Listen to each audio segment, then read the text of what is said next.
Cek satu. Bismillah. Assalamualaikum warahmatullahi wabarakatuh. Innal hamdalillah nahmaduhu wa nasta'inuhu wa nastaghfiruh wa na'udzu billahi ta'ala min syururi anfusina wa min sayyiati a'malina. Man yahdihillahu fala mudilla lahu wa man yudlil fala hadiya lahu. Wa asyhadu an la ilaha illallah wahdahu la syarika lah wa asyhadu anna Muhammadan abduhu wa rasuluh. Ya ayyuhalladzina amanu taqullaha haqqa tuqatih wa la tamutunna illa wa antum muslimun. Ya ayyuhan nasu taqu rabbakumul ladzi khalaqakum min nafsin wahidah wa khalaqa minha zawjaha wa batha minhuma rijalan katsiran wa nisaa'a wattaqullaha alladzi tasaaluna bihi wal arham innallaha kana 'alaikum raqiba. Ya ayyuhalladzina amanu taqullaha wa qulu qawlan sadida yuslih lakum a'malakum wa yaghfir lakum dhunubakum wa may yuti'illaha wa rasulahu faqad faza fawzan 'azima. Amma ba'd, fa inna asdaqal hadithi kitabullah wa khairal hadi hadi Muhammadin sallallahu alaihi wasallam wa syarrul umuri muhdatsatuha wa kullu muhdatsatin bid'ah wa kullu bid'atin dhalalah wa kullu dhalalatin finnar. Ma'asyiral muslimin, ikhwani fillah wa akhwati rahimani wa rahimakumullah. Alhamdulillah, segala puji bagi Allah Subhanahu wa taala yang melimpahkan kepada kita nikmat-nikmatnya yang tak terhingga, sehingga di malam hari ini kita dikumpulkan oleh Allah di salah satu rumah-rumahnya, di salah satu taman-taman surganya yang ada di dunia. Maka kita memohon kepada Allah, sebagaimana Allah kumpulkan kita di majelis ini, semoga kelak Allah kumpulkan kita di surganya. Tak lupa juga sebagaimana sabda Nabi SAW, la yashkurullaha man la yashkurun nas. Tidaklah bersyukur kepada Allah seseorang yang tidak berterima kasih kepada orang lain. Maka kami ucapkan jazahumullahu khairan kepada pihak-pihak yang menjadi sebab terselenggaranya kajian di malam ini, terutama kepada DKM Masjid Al-Ikhlas. Semoga Allah Subhanahu wa taala membalas usaha-usaha dan kebaikan-kebaikan mereka dalam menegakkan dakwah tauhid ini. Semoga Allah balas mereka dengan kebaikan yang berlipat. Kita melanjutkan kembali pembahasan haqiqatu ad-da'watis salafiyah, tentang hakikat ad-da'wah as-salafiyah yang ditulis oleh Syekh Abdul Aziz Ibn Rayyis Ar-Rayyis hafizahullahu ta'ala. Setelah pada pertemuan sebelumnya kita telah membahas tentang ta'rif, definisi apa itu dakwah dan apa itu as-salafiyah. Kalau kita mau murajaah sejenak, ya, ad-dakwah as-salafiyah secara ringkas adalah seruan, ajakan kepada pemahaman as-salaf, yaitu ajakan, mengajak manusia, dakwah kepada manusia agar umat Islam mereka memahami agama ini dengan pemahaman para salaf. Siapa salaf? Para salaf adalah sahabat Nabi SAW, kemudian para tabi'in dan tabi'ut tabi'in, dan orang-orang yang mengikuti pemahaman mereka dengan benar. Itulah yang disebut dengan as-salaf, terutama 3 generasi awal umat ini. Maka pemahaman salaf, sebagaimana kita sampaikan, adalah pemahaman satu-satunya pemahaman di dalam Islam yang hak. Berarti yang beragama Islam namun tidak memahami agama Islam ini dengan apa yang dipahami oleh para salaf, maka dia menyimpang. Menyimpang di sini konsekuensinya bisa jatuh dalam kekufuran atau jatuh dalam kebid'ahan. Ya, ini sudah kita bahas beserta dalil-dalil yang kita sampaikan pada pertemuan sebelumnya. Wajibnya seorang muslim untuk memahami Al-Quran dan Sunnah, memahami Islam dengan pemahaman as-salaf. Kita lanjut di halaman yang ke-8 dari kitab ini. Penulis mengatakan al-muhimmatul ula as-salafiyatu ta'nil Islam alladhi kana alaihi sahabah wa tabi'in. Kata beliau, as-salafiyah, ya kalau disebut as-salafiyah itu berarti salafisme. Ya, kalau disebut salafiyah berarti salafisme. Apa kalau ada memenya gini, isme di sini? Pemahamannya, ya, liberalisme. Orangnya atau ajarannya? Ajarannya. Ya, maka salafiyah, salafisme itu yang dimaksudkan tidak lain tidak bukan adalah Islam yang dijalankan oleh sahabat Nabi SAW dan para tabi'in dari generasi setelahnya. Ya.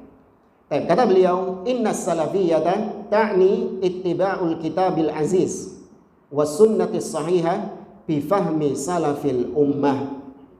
Sesungguhnya salafisme, ajaran salafiyah yang dimaksudkan adalah yaitu mengikuti ajaran yang dalamnya mengikuti Al-Quran, mengikuti sunnah yang sahihah, yaitu hadis-hadis Nabi SAW yang sahihah, bifahmi salafil ummah, dengan apa yang dipahami oleh para salaf umat ini.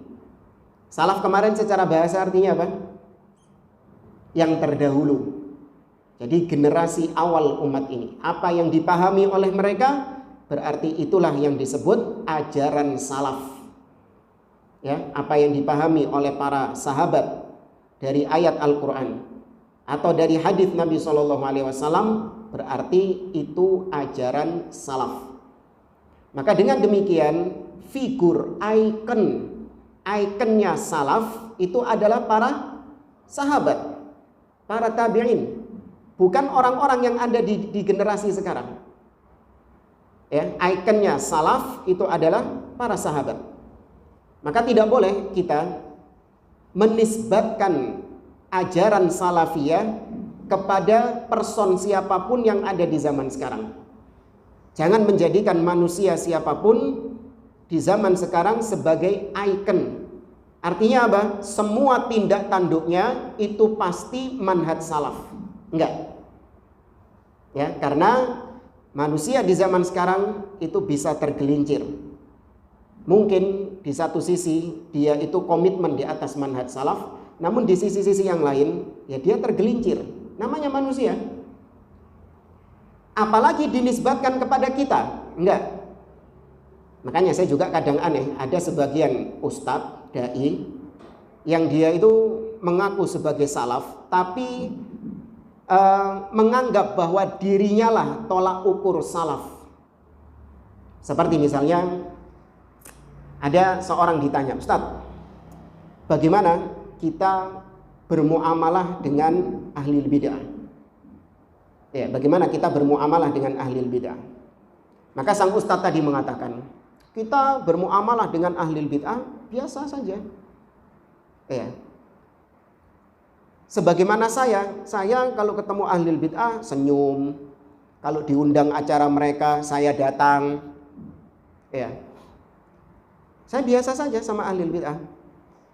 Jadi dia menjawab bagaimana pemahaman salaf, sikap dalam manhaj salaf terhadap ahli bid'ah, bagaimana sikap yang sebenarnya, dijawab dengan sikap dirinya. Seakan-akan dirinya ini merepresentasikan manhaj salaf. Padahal tidak. Ya, harusnya dicontohkan para sahabat dulu begini. Ya, para tabi'in dulu begini sikap mereka, bukan dirinya. Bisa dipahami ya, Mas? Baik. Kata beliau, qala Allah Ta'ala, Allah berfirman, wa may yushaqiqir rasul min ba'di ma tabayyana lahul huda wa yattabi' ghayra sabilil mu'minin nuwallihi ma tawalla wa nuslihi jahannama wa sa'at masira. Di antara dalilnya, ya, kata Allah di dalam surah An-Nisa, barang siapa yang menentang Rasul setelah dijelaskan petunjuk kepadanya dan dia memilih jalan lain selain jalannya orang-orang beriman, maka kami biarkan dia dalam kesesatannya, dan di akhirat kami masukkan dia ke dalam jahanam. Ini ada dalil tegas wajibnya seorang muslim itu mengikuti jalannya para salaf. Kenapa? Karena kata Allah Subhanahu wa taala, dia memilih jalan lain selain jalannya orang-orang beriman. Siapa yang dimaksud orang beriman dalam ayat ini? Para sahabat. Karena ketika ayat ini turun, yang disebut mukminin cuman siapa? Sahabat. Maka berarti kata Allah, dia memilih metode beragama lain selain metode para sahabat. Dia memilih pemahaman agama yang lain selain pemahamannya para sahabat. Maka diancam dengan neraka. Berarti wajib mengikuti pemahaman para sahabat. Ya, bukan pilihan, terserah saya dong mau memahami Islam ini dengan pemahaman siapa, terserah saya. Enggak, wajib mengikuti pemahaman para sahabat. Allah juga berfirman dalam surah At-Taubah, "Was-sabiqunal awwalun minal muhajirin wal ansar walladzina tabauhum bi ihsan radhiyallahu anhum wa radu'an wa a'adda lahum jannatin tajri tahtahal anhar khalidina fiha abada dzalikal fawzul azim." Kata Allah, dan orang-orang terdahulu lagi awal-awal masuk Islam, dari muhajirin ataupun dari ansar, sahabat, dan yang mengikuti mereka dengan ihsan. Maksudnya ihsan di sini itqan, dengan tekun dia mengikuti para sahabat. Akidahnya ikut sahabat, ibadahnya ikut sahabat, tafsir Al-Qur'annya ikut sahabat, akhlaknya ikut para sahabat. Bukan prasmanan, enggak. Yang cocok sama hawa nafsunya dari pemahaman sahabat diambil. Tapi kalau pemahaman sahabat ini bertolak belakang dengan hawa nafsunya, ditolak sama dia. Enggak. Namanya ihsan, walladzina tabauhum bi ihsan, artinya bi itqan. Dengan mengambil jalannya sahabat secara total, tidak parsial. Maka kata Allah Subhanahu wa taala, radhiyallahu anhum wa radu'an. Barang siapa yang mengikuti pemahaman sahabat dengan totalitas, maka Allah ridho kepada mereka, dan mereka pun ridho kepada Allah. Berarti ridho Allah itu hanya didapatkan ketika seseorang mengikuti jalan siapa? As-salaf. Berarti kalau tidak mengikuti jalannya salaf, dapat ridho Allah enggak? Tidak. Ditambah lagi jaminan surga bagi yang mengikuti jalannya salaf. Wa a'adda lahum jannatin tajri tahtahal anhar, dan Allah persiapkan surga bagi mereka yang mengikuti manhaj salaf ini. Allah persiapkan surga yang mengalir sungai-sungai di bawahnya, mereka kekal di dalamnya selama-lamanya. Itulah kemenangan yang besar. Maka berarti tidak mengikuti jalannya salaf tidak akan masuk surga dan diancam dengan neraka seperti dalam ayat sebelumnya. Wajibnya mengikuti salaf ini juga ditegaskan oleh para ulama dari zaman ke zaman. Seperti misalnya Imam Ahmad bin Hanbal dalam kitabnya Usulus Sunnah. Beliau mengatakan, Imam Ahmad mengatakan di awal-awal kitab Usulus Sunnah, kata beliau, Usulus Sunnati indana at-tamassuku bima kana alaihi ashabu Rasulillah sallallahu alaihi wasallam wal iqtida'u bihim. Kata beliau, pokok-pokok sunnah di sisi kami, pokok-pokok sunnah bagi kami, prinsip-prinsip sunnah adalah berpegang teguh dengan apa yang dipegang, dijalankan, dipahami oleh para sahabat Nabi sallallahu alaihi wasallam, wal iqtida'u bihim, dan mengekor kepada mereka, kepada para salaf. Kenapa Imam Ahmad gak mengatakan at-tamassuk bi kitabillah wa sunnati Nabi sallallahu alaihi wasallam, berpegang teguh dengan Al-Quran dan sunnah? Kenapa kok Imam Ahmad langsung mengatakan berpegang teguh dengan pemahaman sahabat? Kok dihilangkan kitab dan sunnahnya? Kenapa? Diringkas. Karena kalau sudah pemahaman salaf, pemahaman sahabat, pasti mereka itu mengikuti Al-Quran dan As-Sunnah. Pasti itu sudah. Ya, tidak ada jalannya salaf, jalannya sahabat itu yang keluar dari Al-Quran dan Sunnah, itu tidak ada. Ya, kalau orang sekarang banyak keluar dari Al-Quran dan Sunnah, bahkan keluar dengan melenceng yang jauh. Kemudian qala Ibnu Taimiyah, Syekhul Islam Ibnu Taimiyah rahimahullah mengatakan dalam kitabnya Iqtida' As-Siratil Mustaqim, kata beliau, wa innamal muttaba' fi itsbati ahkamillah kitabullah wa sunnatu rasulih sallallahu alaihi wasallam wa sabilus sabiqina awil awwalin. Kata beliau, sesungguhnya yang dijadikan pengikutan itu artinya yang diikuti. Yang diikuti. Apa ya?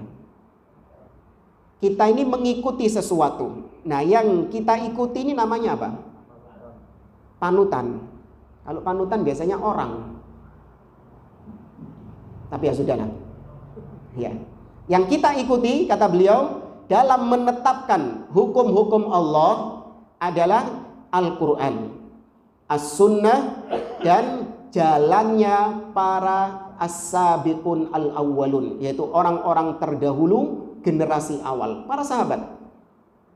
Kemudian kata beliau, la yajuzu itsbatu hukmin syar'iyyin biduni hadhil usulits thalathah nassan wastinbatan bihalin. Maka tidak boleh menetapkan hukum syariat tanpa ketiga hal ini. Nggak boleh kita menetapkan suatu akidah, nggak boleh kita menetapkan suatu hukum dalam ibadah, dalam syari'i, dalam muamalah, nggak boleh. Kecuali dengan tiga pondasi ini, tiga usul ini. Yaitu kitabullah, sunnah Nabi, dan pemahaman as-salaf. Idza kana kadzalik fahuwa manhajun ma'sum. Apabila seperti yang kita katakan tadi, manhaj salaf itu seistimewanya seperti itu keistimewaannya, berarti manhaj salaf ini adalah manhaj yang maksum, metode beragama yang maksum. Apa artinya maksum? Pasti benar, gak mungkin keliru, gak mungkin salah. Ya, antum gak usah ragu jemaah. Metode salaf, manhaj para sahabat Nabi dalam memahami agama, ada cacat gak di dalamnya? Gak ada. Ada salah kekeliruan di dalamnya? Tidak ada, pasti hak, pasti benar. Nah, adapun orang yang meniti manhaj ini, meniti manhaj salaf, bisa salah nggak? Bisa.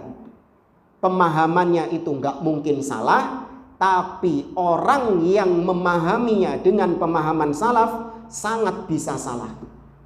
Maka ini sekaligus untuk membantah tuduhan orang-orang yang mengatakan bahwa katanya salafi itu sok paling benar, merasa suci, merasa pintu kunci surga itu ada di tangannya, yang lain dianggap penghuni neraka semuanya. Sering dengar omongan kayak gitu? Ya. Maka dibantah, yang kita katakan pasti benar, yang kita katakan pasti suci tanpa ada cacat, apanya? Manhajnya, pemahamannya, nggak boleh ragu antum. Ya, adapun kita orang-orang yang nggak boleh kita menganggap, meskipun kita ini orang yang berada di atas manhaj salaf, nggak boleh kita merasa bahwa kita ini sudah pasti benar. Artinya kita sudah pasti masuk surga. Ya, kita ini sudah pasti gak mungkin tergelincir, gak mungkin salah, gak mungkin berdosa. Enggak. Ya, kita gak pernah mengatakan demikian, gak pernah meyakini demikian. Itu cuman tuduhan orang-orang di luar sana untuk membuat manusia lari dari manhaj salaf. Ya. Ibarat seperti gini jemaah. Pola hidup sehat dan pola hidup yang tidak sehat. Atau sebelum masuk ini, atau nggak apa-apa, kita contohkan begini. Pola hidup sehat dan pola hidup yang tidak sehat. Ada seorang, Anda punya dua orang teman. Temannya Anda yang pertama ini, dia itu menerapkan pola hidup sehat. Makan teratur, gak mau makan yang manis-manis, gak mau yang minyak-minyak, apalagi asin-asin mungkin, ya, gak mau yang es-es. Terus tidurnya diatur sama dia. Habis isya langsung tidur harus, gak boleh enggak. Siang itu harus tidur, diatur sama dia pola tidurnya. Rajin olahraga, iya, rajin olahraga dia, nggak ngerokok, ya. Pokoknya pola hidupnya diatur sama dia. Kemudian yang kedua, Anda punya seorang kawan, dia itu nggak mengatur pola hidup sama sekali. Bahkan tergolong dia ini orang yang pola hidupnya itu nggak bener. Tidur nggak pernah diatur sama dia. Malam itu melek, ya, suka begadang malam, tidur mungkin kadang 1 jam cuman 2 jam tok tidurnya. Yang ngerokok, makan itu sembarang kalir dimakan sama dia. Gak ngurus berminyak, gak ngurus gula, gak ngurus asin, bahkan makanan basi dimakan, disikat sama dia. Ya. Baik, Anda kalau ditanya, ya, kalau ditanya yang hidupnya sehat ini, Anda katakan nggak dia benar pola hidupnya? Ketika ditanya, fulan ini benar nggak pola hidupnya? Benar. Bagus pola hidupnya dia. Kemudian yang tadi ngerokok dan seterusnya itu, Anda katakan pola hidupnya apa? Nggak benar pola hidupmu itu. Pola hidupmu itu nggak benar kayak gitu itu. Salah pola hidupmu. Tapi apakah mengharuskan pola hidup sehat? Mengharuskan nggak orangnya pasti sehat? Belum tentu. Pola hidup nggak sehat, harus nggak orangnya sakit-sakitan? Nggak tentu, nggak juga. Ini 2 orang teman Anda ini di check up. Ayo nama rumah sakit, check up ke klinik, cek gula darah, kolesterol, darah tinggi, apalagi asam urat, dicek KB. Ternyata hasilnya yang menjaga pola hidup sehat tadi ini gula, kolesterol tinggi, apalagi, yo paru-paru, jantung, asam urat, macam-macam, komplikasi. Dan ternyata yang ngerokok, yang nggak menjaga pola hidupnya nggak sehat ini, nggak ada keluhan, nggak ada hasil tesnya bagus. Mungkin nggak jamaah? Mungkin. Tapi jangan gara-gara ini pola pikir Anda jadi berubah. Akhirnya Anda mengatakan yang ngerokok ini pola hidup sehat, sedangkan yang nggak ngerokok itu pola hidup yang nggak sehat.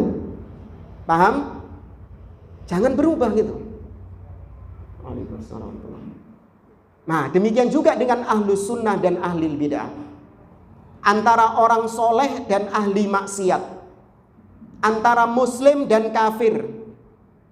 Anda tegas mengatakan bahwasanya jalan hidupnya orang muslim, jalan hidupnya, pola beragamanya ahlus sunnah itu lebih baik.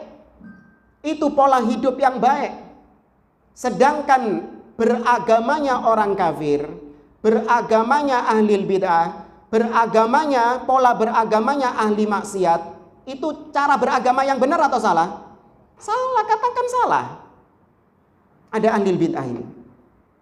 Dia meyakini keyakinan yang bid'ah. Allah di mana-mana. Bolehnya memberontak kepada pemimpin. Iya. Tidak ada namanya azab kubur, tidak ada namanya siksa kubur, dan kebid'ahan yang lain. Ya, Anda katakan cara beragama sampeyan itu salah. Karena Anda beragama dengan ro'yu, dengan akal, nggak benar. Yang benar itu cara beragama dengan apa? Dengan pemahaman salaf, dengan wahyu Allah yang dipahami dengan pemahaman salaf. Ya, saya alhamdulillah berada di atas manhaj ini. Saya alhamdulillah memahami agama tidak dengan ro'yu seperti engkau. Tapi tidak harus saya ini pasti surga, sedangkan engkau pasti neraka. Nggak harus. Yang sedang kita sucikan apanya tadi? pemahamannya, manhajnya. Clear jamaah ya? Ya.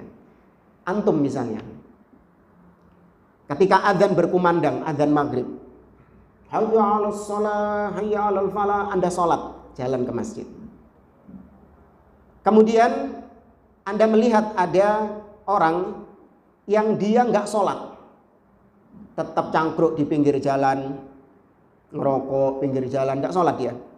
Sampai selesai sholat dia masih tetap di tempat itu. Kalau ditanya mana yang lebih baik, Anda yang sholat atau dia yang cangkruan? Nah, apakah Anda berarti sedang mensucikan, membanggakan diri Anda? Tidak.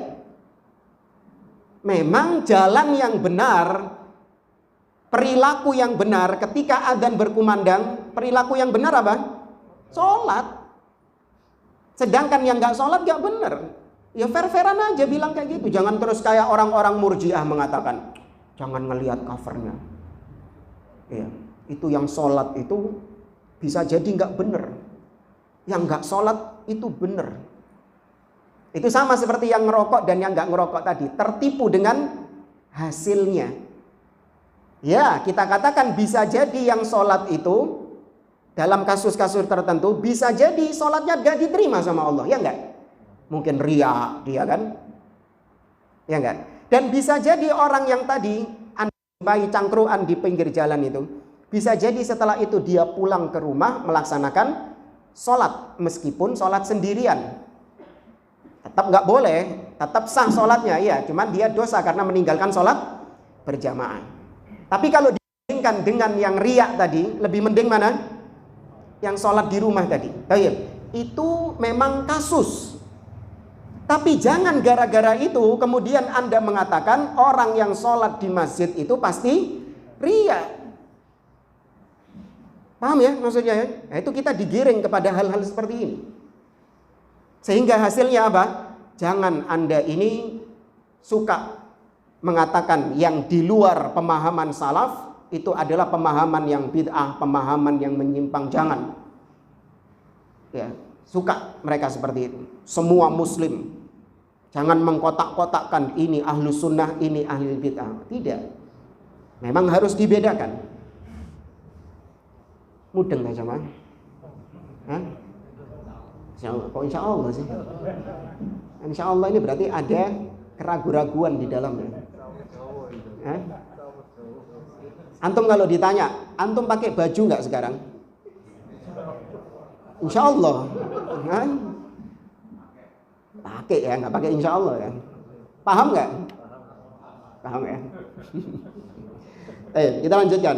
Masih di halaman 8. Beliau mengatakan, idza kana kadzalik fa huwa manhajun ma'sum li'annahu manhajun ilahiyyun rabbani. Kalau demikian maka berarti manhaj salaf, pemahaman sahabat adalah pemahaman yang pasti benar, maksum, dijaga sama Allah. Dia adalah manhaj ilahi rabbani karena dia manhaj yang Allah turunkan kepada umat manusia. Dialah satu-satunya manhaj yang diridhoi sama Allah Subhanahu wa taala. Sedangkan selainnya itu manhaj yang tidak diridhoi Allah. Qala Ibnu Taimiyah, Syekhul Islam mengatakan la aiba ala man adhara madhhab as-salaf wa intasaba ilaihi wa'taza ilaihi. Kata beliau, tidak tercela, tidak berdosa, tidak mengapa apabila ada seseorang yang menampakkan manhaj salaf dalam dirinya dan dia bernasab, ya, berafiliasi dengan manhaj salaf tersebut dan dia bangga menampakkan manhaj salaf tersebut, nggak masalah. Ya, tampakkan bahwa Anda ini adalah seorang yang memahami agama dengan pemahaman salaf. Jangan minder. Jangan mencoba untuk menjadi abu-abu di tengah manusia. Enggak, biarkan orang-orang itu mengecap Anda sebagai seorang salafi. Biarkan. Ya, apa maksudnya ya? Jangan Anda berusaha menutup-nutupi. Enggak, bangga saja. Kata beliau, bal yajibu qabulu dzalika minhu bil ittifaq. Bahkan seharusnya orang-orang itu wajib menerima manhaj salaf ini sebagai sebuah pemahaman agama. Bil ittifaq, dengan kesepakatan para ulama dari zaman ke zaman. Wajib diterima pemahaman salaf ini. Kenapa? Fa inna madhhabas salaf la yakunu illa haqqan. Karena pemahaman salaf, metode para sahabat dalam beragama tidak lain tidak bukan adalah kebenaran murni. Kemudian pembahasan berikutnya kata beliau, as-salafiyatu hiyal Islam al-khali minal bid'ah. Salafisme atau ajaran salaf adalah ajaran Islam yang bersih dari segala macam kebid'ahan. Ya, salafiyah adalah ajaran Islam yang bersih dari segala macam kebid'ahan. Jadi Anda kalau mendengar kata-kata salafiyah, maka yang dimaksudkan dengan salafiyah yang pertama tadi apa kata beliau? Yang barusan kita bahas itu, salafiyah itu adalah sebelumnya. Iya, Islam dengan pemahaman sahabat. Kemudian juga kalau Anda mendengar salafiyah, maka yang dimaksudkan adalah Islam yang bersih dari bid'ah. Ya, bid'ah artinya adalah perkara-perkara baru yang bukan bagian dari agama. Perkara-perkara yang dimunculkan setelah zaman Nabi SAW, kemudian disisipkan ke dalam ajaran agama Islam. Padahal Nabi punya motivasi untuk melakukannya.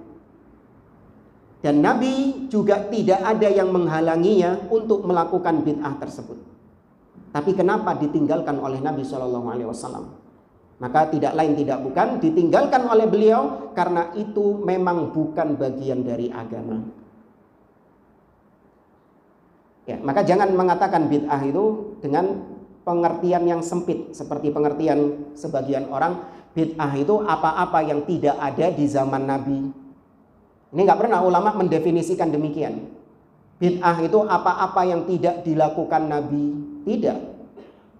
Ada perkara-perkara yang tidak dilakukan oleh Nabi tapi tidak tergolong bid'ah.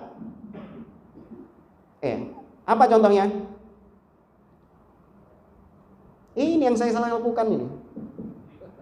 Ya pakai mikrofon, ada HP-nya. Ya kan? Ini perkara-perkara yang dilakukan Nabi enggak? Tidak. Jatuh bid'ah? Rumusnya apa terus? Karena sebagian orang bilang, "Oh iya nek senenganmu gak dibid'ahno." Ya. Orang-orang bilang kan gitu kan. Nek iku kelakuanmu gak mau dibilang bid'ah. Tapi kalau itu orang lain, kau bid'ah-bid'ahkan. Tidak, ada rumusnya. Apa rumusnya? Ini pernah kita bahas ya waktu di pembahasan kitab sebelum ini. Ada dua rumus untuk menghukumi sesuatu itu dikategorikan bid'ah atau tidak. Yang pertama adalah al-muqtadi li fi'liha, dan ini disebutkan oleh Syekhul Islam di dalam kitabnya Iqtida' as-Siratil Mustaqim. Yang pertama adalah motivasinya. Ya, motivasinya. Dorongannya. Dan yang kedua adalah pencegahnya. Al-mani'. Motivasi dan yang menghalangi, pencegah. Motivasi yaitu apakah Nabi dan para sahabatnya punya motivasi untuk melakukan perbuatan itu? Kemudian yang kedua, apakah ada yang menghalangi Nabi dan para sahabat untuk melakukan perbuatan tersebut? Baik, sekarang langsung masuk ke contoh. Mikrofon. Saya pakai mikrofon ini, itu motivasinya apa sih? Nah, supaya suara saya sampai, suara saya lebih lantang sehingga yang belakang-belakang sana, yang jauh itu terdengar. Kenapa sih pakai HP? Kok pakai direkam seperti ini? Motivasinya apa? Supaya lebih tersebar, supaya lebih luas tersyiarnya dakwah ini. Baik. Nabi punya enggak dorongan seperti ini juga? Punya. Maka centreng hijau. Paham ya? Syarat yang pertama ini centreng hijau. Nabi punya motivasi. Nabi itu sampai kalau khutbah, kata Jabir bin Abdullah, wa ala sautuhu wahmarrat ainahu. Nabi ketika berkhutbah meninggi suaranya dan memerah matanya, menunjukkan Nabi kalau berkhutbah itu dengan suara yang lantang. Ya, supaya terdengar suaranya. Dan Nabi juga pengen supaya dakwah ini tersyiar, tersebar. Buktinya apa? Nabi mengutus sahabat-sahabat untuk berdakwah. Seperti siapa yang diutus ke Yaman? Siapa sahabat yang diutus ke Yaman? Mu'adz bin Jabal. Itu kan keinginan Nabi supaya dakwah ini tersebar. Nabi bahkan jalan kaki sendiri ke Taif. Supaya apa? Orang-orang Taif menerima dakwah ini. Berarti ada motivasi dari Nabi untuk tersyiarnya dakwah ini. Taib, centreng apa? Hijau. Taib. Sekarang yang kedua syaratnya penghalang. Apa yang menghalangi Nabi kok ceramah nggak pakai mikrofon? Apa yang menghalangi Nabi kok nggak pakai media sosial? Apa yang menghalangi beliau? Nggak ada. Barangnya durung ono. Kalau seandainya ya mikrofon sudah ada di zaman Nabi SAW, dan Nabi punya motivasi, dan mikrofonnya sudah ada, tapi tetap gak dilakukan sama Nabi. Nabi tetap gak gawe mikrofon. Berarti kalau kita pakai mikrofon zaman sekarang jatuhnya apa? Tidak. Berarti syarat kedua tadi coret merah. Syarat pertama tadi contreng hijau. Syarat kedua tadi coret merah, berarti tidak masuk bid'ah karena tidak memenuhi syarat. Ada satu syarat yang kurang di situ. Baik. Pembukuan mushaf Al-Quran di zaman siapa? Sebelum Utsman. Abu Bakar radhiyallahu anhu. Abu Bakar mengumpulkan Al-Quran menjadi mushaf, lembaran-lembaran. Kalau di zaman Utsman itu mengumpulkan berbagai macam jenis mushaf, karena mushaf itu beredar dengan berbagai macam jenisnya. Ya, masing-masing kaum itu punya mushaf sendiri-sendiri, dan mereka punya qiraah, bacaan sendiri-sendiri. Maka terjadi perselisihan. Maka sama Utsman diobong kabeh mushafnya itu. Kemudian ditetapkan hanya satu mushaf yang boleh berlaku di zaman beliau. Itu yang disebut dengan mushaf Utsmani. Ini beda. Di zaman Abu Bakar, mushaf Al-Quran atau Al-Quran itu berceceran. Ada yang di dalam hafalan sahabat-sahabat, ada yang di pelepah kurma, ada yang di kulit-kulit hewan, ada yang di bebatuan-bebatuan, berceceran, gak dadi siji. Ya kan? Nah, ketika di zaman Abu Bakar terjadi perang Yamamah. Perang Yamamah ini melawan siapa? Terjadi perang Yamamah di zaman Khalifah Abu Bakar, yaitu melawan Musailamah beserta pengikutnya. Nah, di peperangan ini banyak sahabat-sahabat yang hafid, yang hafal Quran gugur di medan peperangan. Sehingga timbul kekhawatiran dari Umar ibn Khattab dan para sahabat yang lain, kalau dibiarkan maka banyak kaum muslimin yang meninggalkan Al-Quran. Karena tidaklah datang suatu zaman kecuali pasti kualitasnya menurun. Benar, zaman sahabat itu mereka itu lebih bersandar dengan hafalan mereka Qurannya itu daripada pakai mushaf. Para sahabat itu kalau baca Quran kari mocot tok. Beda sama kita, kalau baca Quran harus buka mushaf. Kalau para sahabat enggak, mereka lebih bersandar dengan hafalan. Dan ini wajar, karena tidaklah datang suatu zaman kecuali pasti zaman ini lebih jelek daripada zaman sebelumnya. Maka Umar khawatir kalau ini dibiarkan, maka Al-Quran banyak ditinggalkan oleh kaum muslimin. Maka timbul saran kepada Abu Bakar untuk mengumpulkan Al-Quran menjadi mushaf. Awalnya Abu Bakar nggak mau, karena ini perkara yang tidak pernah dilakukan oleh Nabi SAW. Tuh, berarti mindsetnya Abu Bakar itu perbuatan apa? Berarti secara asal Abu Bakar mikirnya itu perbuatan apa? Bid'ah. Itu otomatis yang terpatri dalam pemikiran sahabat. Apabila sesuatu yang dulu Nabi SAW, padahal Nabi mampu, tapi ditinggalkan, dianggap sebagai perbuatan bid'ah, Abu Bakar nggak mau. Tapi setelah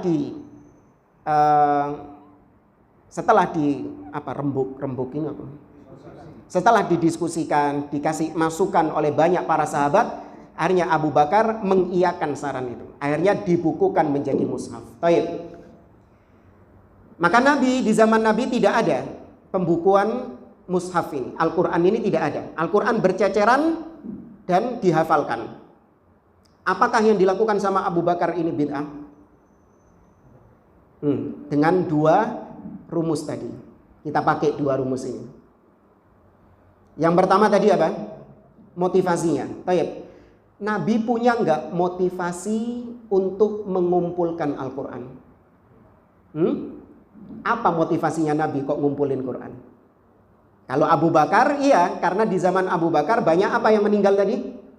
Banyak hufal, banyak penghafal Quran yang meninggal. Kalau di zaman Nabi, apa motivasinya?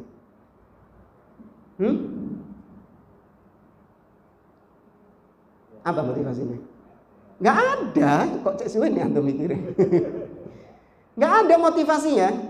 Nabi nggak punya motivasi untuk mengumpulkan Al-Quran. Terlebih lagi, memang belum butuh mengumpulkan Quran ini. Apa sebabnya? Wahyu masih turun. Ada wahyu yang ada ayat yang dihapus, nasikh dan mansukh itu loh. Iya. Wahyu masih turun. Belum ada kebutuhan untuk mengumpulkan mushaf. Maka Nabi nggak punya motivasi untuk melakukannya. Berarti apa? Centreng hijau atau coret merah? Coret merah. Meskipun syarat yang kedua terpenuhi. Apa itu? Tidak ada yang menghalangi Nabi. Kalau Nabi mau, bisa nggak Nabi jadikan mushaf? Bisa aja. Tapi Nabi belum ada dorongan. Iya. Baik. Maka terapkan ini pada semua masalah-masalah untuk kita mengukur sesuatu itu termasuk kategori bid'ah atau tidak. Nah, Islam adalah atau salafiyah adalah Islam yang bersih dari segala macam bid'ah tadi. Kata beliau, as-salafiyatu ta'nil Islam as-safi. Salafiyah, salafisme adalah Islam yang murni, safi, bersih. Li'annahal Islam alladzi kana alaihi Nabi sallallahu alaihi wasallam wattabi'una lahum bi ihsan. Karena salafiyah itu adalah Islam yang dijalankan oleh Nabi dan pengikut-pengikutnya, yaitu sahabat dan generasi setelahnya. Wa tariku as-salafiyyati minal muslimin waqi'un fil islamil musyawwah alladzi alhaqa bihi ma laysa minhu. Dan orang yang meninggalkan pemahaman salaf, meninggalkan salafiyah dari kalangan kaum muslimin, maka berarti dia sedang menganut Islam yang kotor, menganut Islam yang ternodai, menganut Islam yang tercemar. Ya, tercemar dari apa-apa yang bukan bagian dari Islam. Apa itu? Apa itu cemarannya tadi, kotorannya tadi? Bid'ah. Ya, itu bukan dari Islam. Maka kalau Anda mengaku sebagai orang yang berpemahaman salaf, berarti konsekuensinya Islam yang Anda anut harus bersih dari bid'ah. Maka kalau masih ada kebid'ahan dalam diri kita, berarti kita tidak totalitas dalam beragama dengan manhaj salaf ini. Masih separuh-separuh. Ya, kayak sebagian orang. Kalau dalam masalah tauhid, dalam masalah akidah, berpegang dengan manhaj salaf. Dalam asma wa sifat berpegang dengan manhaj salaf. Tapi ternyata dalam perkara-perkara yang lain gak mau berpegang dengan manhaj salaf. Dalam masalah bagaimana menyikapi pemimpin, menyikapi penguasa. Ya. Boleh mengkritik penguasa di depan umum katanya. Boleh berdemonstrasi. Ya. Menyampaikan aspirasi, mengkritik penguasa di depan umum boleh. Padahal manhaj salaf haram hukumnya mengkritik pemimpin di depan umum. Haram hukumnya menasehati pemimpin di mimbar-mimbar atau di media-media sosial. Karena manhaj salaf mengajarkan menasehati pemimpin bagaimana caranya? Harus empat mata. Nah, itu dia nggak ridho dengan pemahaman salaf yang ini, yang masalah pemimpin ini nggak terima dia. Akhirnya ditinggalkan. Gak wis nek iki gak cocok aku ambil pemahaman salaf ini. Nek asma wa sifat oke lah. Kalau masalah ini oke lah. Kalau masalah ini oke lah. Tapi nek iki gak seret aku. Gak marem aku. Masa pemimpin dinasihati empat mata? Kurang gerak.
Pengen tolong. Nah, ketika dilakoni, disitulah Anda menjadi budak hawa nafsu. Anda dikontrol sama hawa nafsu Anda. Padahal seharusnya kita bisa mengontrol hawa nafsu kita. Kita yang mengendalikan hawa nafsu, bukan hawa nafsu yang mengendalikan kita. Maka demikian juga dengan pemahaman beragama ini. Jangan mengikuti hawa nafsu. Oh, saya cocok dengan pemahaman ini. Saya cocoknya dengan pemahaman ini. Tidak. Tundukkan hawa nafsu Anda, harus cocok dengan pemahaman as-salaf. Suka nggak suka, kalau Anda Islam wajib dengan pemahaman as-salaf. Kama qala sallallahu alaihi wasallam, sebagaimana Nabi sallallahu alaihi wasallam bersabda, "Sataftariqu ummati ala 73 firqah, kulluha finnar illa wahidah." Kata Nabi, umat ini akan terpecah menjadi 73 golongan. Semuanya di neraka kecuali satu. Nabi ditanya, "Man hum ya Rasulullah?" Siapakah yang satu ya Rasulullah? Maka Nabi menyebutkan sifat. Nabi tidak menyebutkan person-personnya siapa yang satu ini, tidak. Tapi Nabi menyebutkan sifatnya. Apa itu? Ma ana alaihi wa ashabi. Yaitu mereka yang berada di atas pemahamanku dan pemahaman para sahabatku sekarang. Maka siapa saja bisa. Tapi beneran loh ya, jangan cuma embel-embel toh. Ya, siapa saja, kita tidak sedang mengkapling pemahaman salaf itu cuma kelompok kita saja, enggak. Siapapun welcome. Silakan masuk ke dalam pemahaman salaf, silakan bernasab, berintisab kepada pemahaman salaf, silakan. Tapi yang benar, jangan cuma embel-embelnya toh. Terkadang cuma dibuat embel-embel Abu Fulan bin Fulan as-Salafi. Tapi akidahnya menyimpang dari akidahnya salaf. Iya kan? Nah, ini cuma embel-embel toh. Ketika kita takbir, ketika kita tegur, pemahamanmu itu menyimpang, kau tidak di atas pemahaman salaf, ngamuk. Apa bilangnya? Oh, memang salaf itu kau kapling mek pondok dulu. Sehingga yang di luar kamu akhirnya kau katakan bukan salaf gitu. Kok ngamuk itu? Realitanya apa yang kau pahami memang bertentangan dengan pemahaman salaf. Coba sih kau memahami Allah itu di mana? Allah di mana-mana. Salaf kamu. Allah di mana? Di atas. Tapi akal saya nggak bisa mengatakan Allah di atas. Karena kalau Allah di atas berarti Allah begini, berarti Allah itu diliputi sama langit. Macam-macam. Akalnya nggak bisa menerima. Saya lebih cocok mengatakan Allah di mana-mana. Itu lebih pas dengan hawa nafsu saya. Maka Nabi menyebutkan sifat siapa saja bisa, selama dia memang benar-benar menerapkan pemahaman salaf dalam akidahnya, dalam ibadahnya, dalam muamalahnya, dalam akhlaknya, maka sah dia menyandang sebagai seorang as-salafi yang di atas pemahaman as-salaf tanpa registrasi, ya kan? Tanpa registrasi, nggak usah daftar, nggak ada kartu anggotanya. Karena memang manhaj salaf itu bukan organisasi, bukan dikapling sama suatu kelompok tertentu, tidak. Siapapun bisa bermanhaj dengan manhaj salaf. Yang penting apa tadi? Sesuai. Jangan cuma pengakuan, yang penting sesuai. Meskipun manusia tidak menganggapmu sebagai seorang salafi, kamu bisa kenal. Paham ya?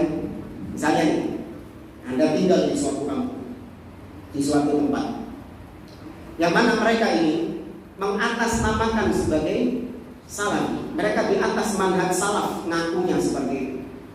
Tapi ternyata setelah Anda cek, menyimpang dari manhaj salaf. Banyak jatuh dalam kebid'ahan-kebid'ahan di dalamnya. Maka Anda menampakkan diri sebagai seorang salafi yang berbeda dengan mereka. Anda nggak mau bid'ah-bid'ah seperti mereka. Maka kesalafiahan Anda diterima nggak sama mereka? Tidak. Mereka mengatakan kalau itu putusan salafi, ini putusan salafi. Anda ditolak. Padahal cara beragama Anda benar atau salah? Benar. Anda berusaha untuk beragama dengan pemahaman salaf. Akidahnya berusaha, akidahnya salaf sesuai dengan kemampuan Anda. Tapi Anda tidak dianggap sebagai salafi. Ngurus kan? Ngurus. Iya. Karena namanya salafi itu bukan pengakuan orang. Sudah, jalankan aja. Sebagaimana kata Abdullah bin Mas'ud, antal jamaah wa in kunta wahdak. Engkaulah yang disebut jamaah, yaitu ahli sunnah. Engkaulah yang disebut jamaah meskipun kau seorang diri. Ya, gak masalah. Maka salafi itu bukan pengakuan dari orang.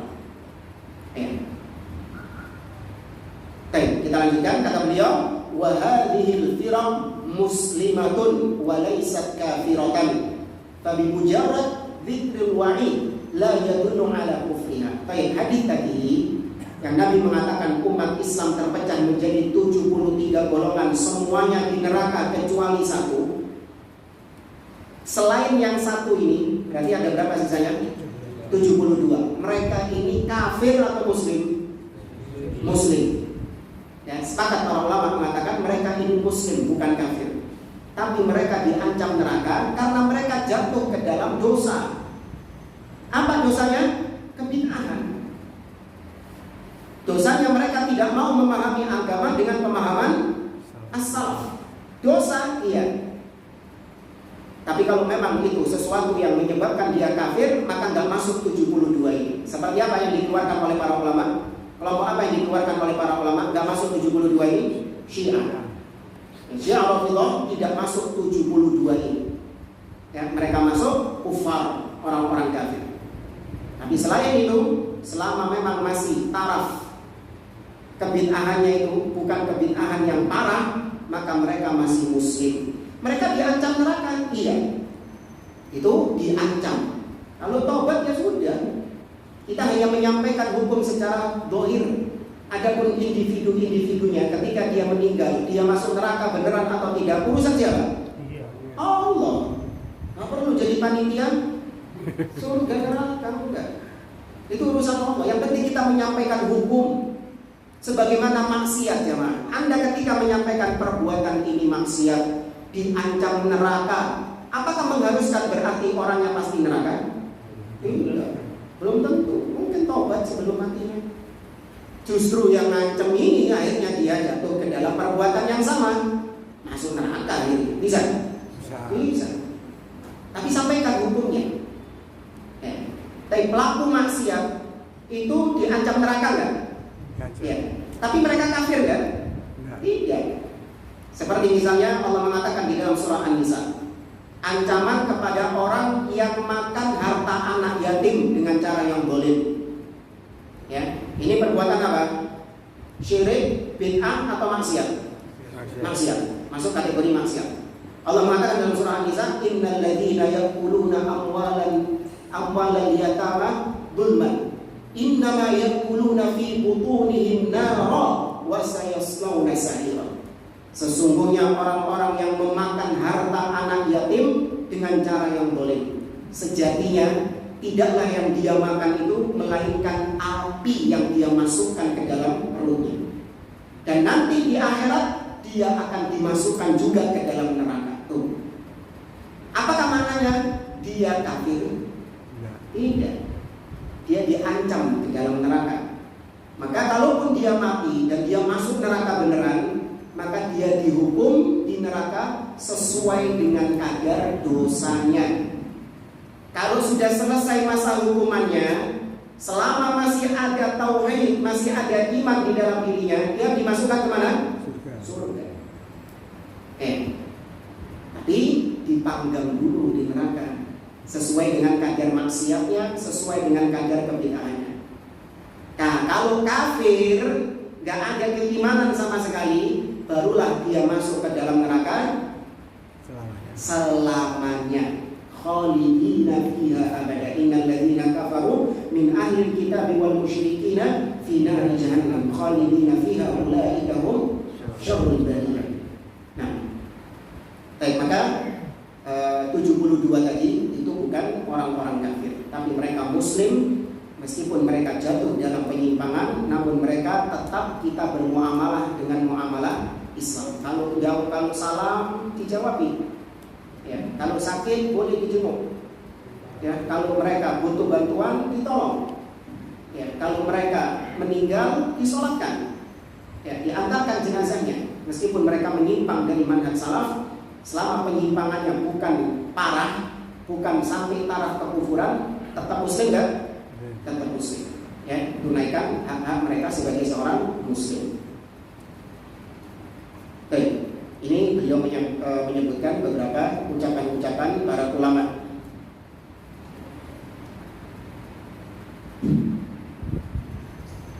Bahkan di sini disebutkan di halaman 10 ucapan Syekhul Islam. Beliau mengatakan bahwa ini adalah ijma. 72 itu selain ahli sunnah bahwa mereka itu muslim, itu ijma para ulama. Barang siapa yang mengatakan 72 itu kafir, maka berarti dia juga menyimpang dari jalannya ahlus sunnah. Dia juga menyimpang dari manhaj as-salaf. Ya, karena seluruh para ulama menyebutkan bahwa 72 itu muslim.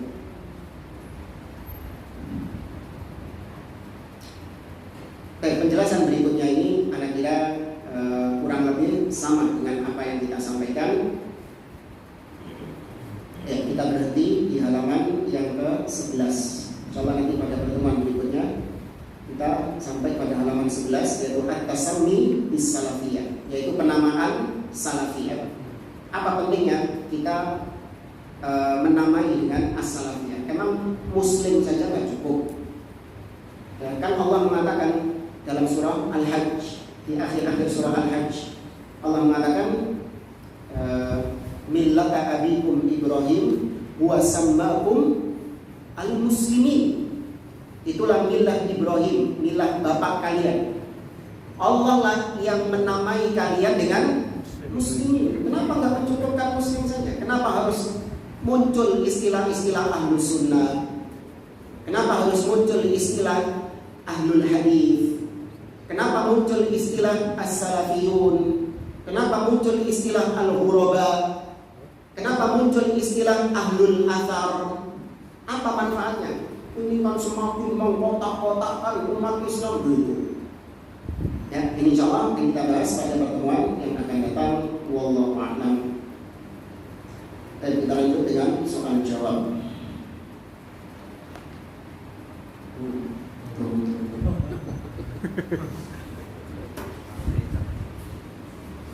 Baik, sebutkan di sini ada sebagian thalibul ilmi yang kerjaannya suka mentahdir dan melarang kita untuk mengambil ilmu dari ustadz salafi lainnya yang sudah ditahdir oleh ustadznya di masa lalu karena kesalahannya. Ikhwan tersebut tidak beradab, padahal ustadz itu juga manusia biasa yang bisa salah. Apalagi ustadz yang ditahdir tersebut masih mendakwahkan tauhid dan sunnah. Hanya karena satu kesalahan dia membuang 1000 kebaikan. Saya sudah memberitahunya agar fokus belajar ilmu dan jangan suka mentahdir, tapi dia nggak mau mendengarkan. Mohon ikhwan itu dinasihati karena hatinya keras, tidak suka mentahdir.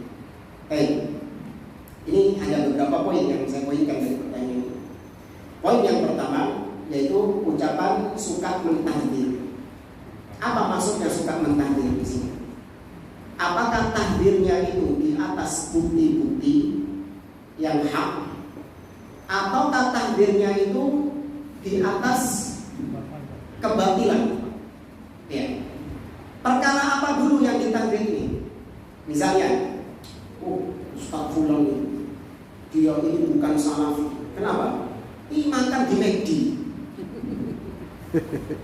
Ya, apakah makan di McD itu mengeluarkan seorang dari ahli sunnah? Enggak. Tapi nggak ada kayak gitu ya. Yang ada adalah yaitu ustadz itu ahli bid'ah. Kenapa? Karena dia menerima dana bantuan dari suatu yayasan yang ahli bid'ah. Jadi menerima dana bantuan dari yayasan yang dikatakan yayasan ahli bid'ah itu bisa menyebabkan seorang keluar dari ahli sunnah. Benar? Dari mana? Dari mana konsep seperti itu? Padahal Nabi SAW diundang makan oleh orang Yahudi sampai Nabi keracunan itu tahu? Bukan ahli bid'ah lagi, dari orang Yahudi. Makan nggak Nabi? Makan. Menunjukkan pemberian orang kafir halal. Apalagi pemberian ahlul bid'ah yang juga masih muslim. Maka ini tahdir yang di atas kebatilan. Tapi kalau tahdir yang di atas kebenaran dengan bukti-bukti yang nyata dan si ustaz tadi belum rujuk dari perbuatannya tadi, dari ucapan menyimpangnya tadi, maka dia tetap dalam sifatnya. Oke. Terus yang kedua, di sini disebutkan kesalahan di masa lalu. Ya, di sini disebutkan ustadznya sudah ditahdir oleh ustadznya di masa lalu karena kesalahannya. Berarti menyiratkan di sini kalau masa sekarang si ustadz yang sudah ditahdir ini sudah tobat, gitu kan? Baik, sekarang apa tanda-tanda dia merujuk dari ucapan kelirunya? Apa tanda-tanda? Apa buktinya dia rujuk dari kekeliruannya tadi? Ada syaratnya. Orang rujuk dari kekeliruan, dari ucapan yang keliru, dari statement yang ngawur, itu harus ada pembuktian. Ya, sebagaimana Allah mengatakan, illal ladzina tabu wa aslahu wa bayyanu. Orang yang bertobat itu harus memperbaiki kesalahannya dan harus bayyanu, menjelaskan yang benar bagaimana. Contoh, ana mengatakan kepada antum di pertemuan ini misalnya bahwasanya Al-Quran itu makhluk. Ya, saya katakan itu kepada antum. Al-Quran itu bukan kalamullah, tapi Al-Quran itu makhluk. Auto tahdir dong anak dong, ya kan? Ya kan, ditahdir, blong. Baik. Setelah anda melihat bahwa itu sebuah kekeliruan, sebuah kesalahan, maka cukup nggak saya cuma menghapus rekamannya? Hah? Saya ngaku kalau itu salah. Iya salah ya. ternyata Al-Quran ini kalamullah, bukan makhluk. Karena yang mentahdir saya itu dibawakan bukti-buktinya. Ini loh, Al-Quran itu makhluk, bukan kalamullah. Begini, ini dalilnya, ini dalilnya. Bahkan mengatakan Al-Quran makhluk itu adalah ucapannya Mu'tazilah, ucapannya Jahmiyah. Karena ketika dibilang seperti itu, sadar, iya, salah ucapan itu. Takhir pun masih balik sama saya. Kang, kemarin video yang di Masjid Al-Ikhlas Busepen dong, keliru itu Bang. Dihapus sama Bang Iqbal, saya sengaja. Kemudian pertemuan berikutnya di masjid ini sudah seperti biasa, kayak nggak terjadi apa-apa, gitu. Iya, harus bayaru. Saya jelaskan para jamaah, para hadirin. Minggu lalu saya mengatakan Al-Quran makhluk, itu ucapan salah. Saya tarik ucapan tersebut dan saya bertobat kepada Allah dari ucapan itu. Oke, harus dijelaskan. Jangan terus bikin status, kemudian statusnya sesat, tobat dari itu dibusap statusnya. Gak ada kelanjutannya. Lah, jelaskan status itu salah. Apa yang saya status kemarin, yang saya tulis di status kemarin keliru. Yang benar adalah begini. Itu gentle baru tobat. Ya, maka nggak benar kalau dikatakan di masa lalu. Iya benar masa lalu, tapi sudah tobat belum? Mana bukti tobatnya? Ya kan? Banyak nih PR-nya ini lagi.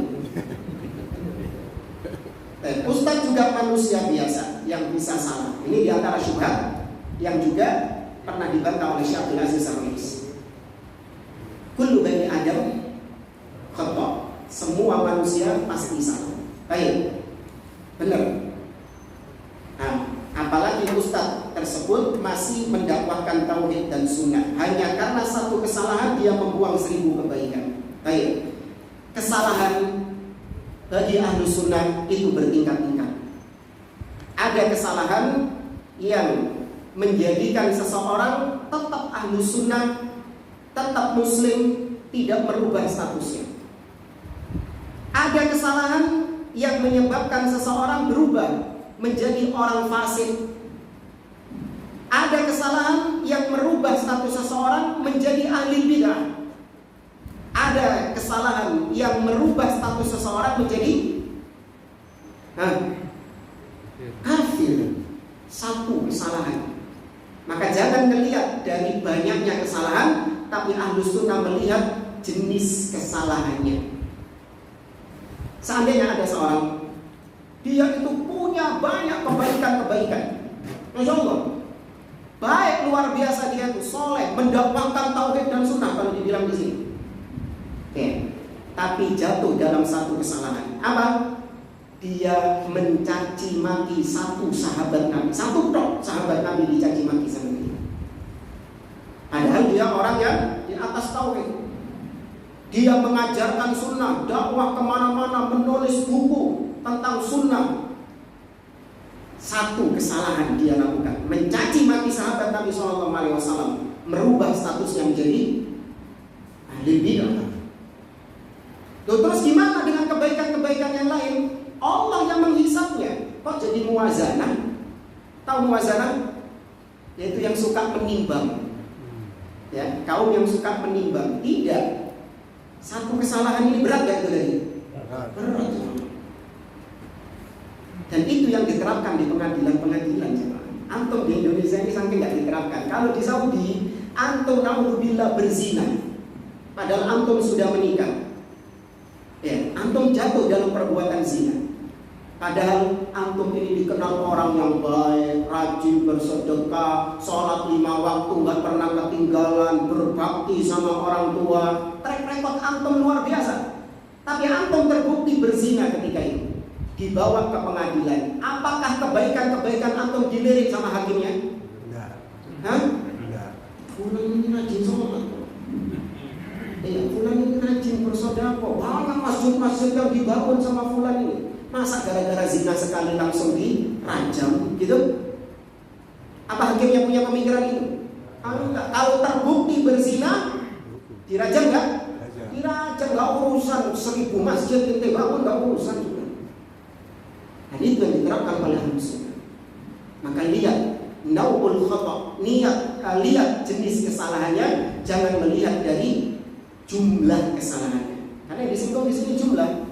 Satu kesalahan melupakan 1000 kebaikan. Misal kalau satu kesalahannya itu kekufuran gimana, Pak? Hah? Ya kan? Antum melihat ada orang soleh luar biasa. Tahu-tahu dia ngambil mushaf, diinjek-injek mushafnya sama dia. Wah, apa ini 1000 kebaikan ini? Ini orang gitu. Iya kalau kesalahan-kesalahan ringan. Ya, mungkin misalnya kalau ikhwan yang suka takbir ini lebay, ditakbir gara-gara ustadznya nggak sengaja minum pakai tangan kiri. Ya kan? Masa gara-gara minum pakai tangan kiri kemudian kau tidak mengambil ilmu lagi darinya, kau tidak lagi ngaji sama dia, ini lebay. Kenapa? Dia nggak bisa menempatkan mana kesalahan yang parah dan mana kesalahan-kesalahan ringan. Mana kesalahan yang bisa menyebabkan seorang jatuh dalam maksiat menjadi fasik statusnya.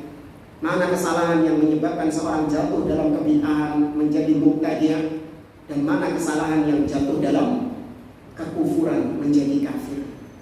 Ya, itu harus dibedakan. Oke, kalau kita lihat pertanyaannya ambigu.